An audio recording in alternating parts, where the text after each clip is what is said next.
तुमची टीम खूपच स्ट्रॉंग होती. तुम्ही 5 पैकी 2 जिंकलात, 2 हरलात, 2 जिंकला 2 हरलात. तुम्ही ते 2 हरलात ते मुद्दामून हरत असं मला वाटतं. आणि तुम्हाला पैसे वसूल करायचे होते सगळे तुम्हाला. अजिबात नाही, आम्ही मुद्दाम हरलोच नाही. आम्हाला सगळेच मॅच जिंकायचं होते. जसं गेल्या वर्षी स्ट्रॅटेजी होती आमची, इट वॉज नॉट की सगळे जिंकतात, पण ॲटलिस्ट टफ द्यायचा आम्हाला नाकात टिचून खेळायचं होतं. आम्ही हरलो तरी पण टफ द्यायचे होते. आणि मी इथे एक वाक्य बोललेले, तुम्ही लोकांनी कमेंट केलं कोणीतरी की हा फ्रस्ट्रेट झाली. मी तुम्हाला बोलले मी फ्रस्ट्रेट करणार नाही पर्सनल होते असं मी बोलतो. मी नाही फ्रस्ट्रेशन बोलला. मी बोललो. मी फ्रस्ट्रेशन देणार आहे आता लोकांना, आणि ते मी प्रूव्ह केलं.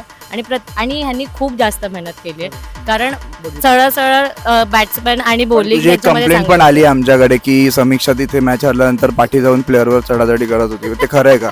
करते मी चढाचढी. मी ते करते गरजेचं चढाचढी. पण आहे आणि ते खरं तर जिंकण्यासाठी आहे. आणि मला असं- पर्सनली नाही घ्यायचं असं आम्ही आधीच ठरवलं ठरलं होतं. हिने काय हे लोक तर घेतलं बोलले होते personally? की ओरडा ह्यांना काही फरक नव्हता पडत. आणि एक कॉमन झालंय, गेल्या वर्षी फक्त टॉस माझ्या ह्या साईडने होते आणि मी कॉल नव्हते घेतले एकदा पण गेल्या वर्षी, पण तरी पण माझ्याच साईडने पडत होते. आणि ह्या वर्षी मी कॉल घेऊन एकही टॉस घेत नव्हता, बट शेवटचा लकीली माझ्याकडे आला. आणि जशी लास्ट टाइम स्ट्रॅटेजी केली होती आम्ही लास्ट मॅचची, सेम आम्ही केली आणि ह्या मुलींनी सेम फॉलो केली आहे.